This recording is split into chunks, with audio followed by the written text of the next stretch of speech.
Scion isn't even old enough to qualify as a teenager yet, but like any good adolescent, it's already gotten itself into quite a lot of trouble over its brief life. Launched in 2003 to much fanfare, Toyota's youngest marque reached its sales zenith in 2006, and today, demand for its models is less than half of what it was at its peak. Once hailed as an incubator for risky designs and as a model for attracting younger, hipper customers, Scion has languished in recent years, in part due to a dearth of new products.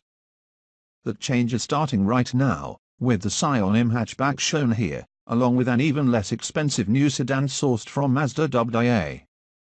Both models hit showrooms this month, and they're the first tangible sign in years that Toyota hasn't given up on its experimental small car brand. These cars are worth paying attention to, because they're well constructed and offer good value. The iM seen here isn't a new model, it's just new to North America. The 5-door hatchback is a lightly reworked version of Toyota's second-generation Auris, a European Corolla derivative that's been sold elsewhere since 2012. Despite already being a few years old, the iM looks and feels fresh. With a surprisingly aggressive visage, high content levels and smart packaging.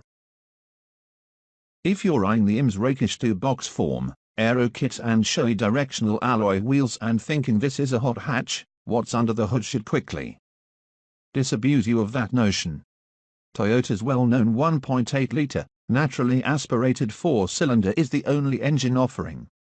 As a power plant that's already millions of miles of road under the hood of the humdrum Corolla, it's a perfectly adequate method of motivation that's both smooth and reasonably quiet. But with just 137 horsepower and 126 pound-feet of torque, it's not exactly a recipe for excitement unless you're the sort of person that gets breathless about reliability survey. Still reading? Good.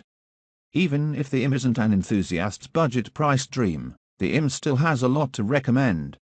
For one thing, it's priced out the door at $19,255 with a manual transmission or $19,995 for the 2-pedal model I drove. It's borderline cheap. It comes with lots of standard trimmings, including rear-view camera, a decent-sounding Pioneer 6-speaker touchscreen audio system, 17-inch alloy wheels and dual-zone climate control. Scion is not marketed in Australia or the UK. Scion has decided to go with a mono-spec approach, meaning there are essentially no options beyond an available navigation system. So if you want items like HID headlamps, a moonroof or leather, you're out of luck.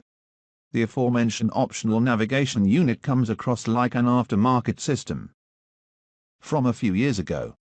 Its controls are occasionally confusing. Why push media in order to get to the navigation function?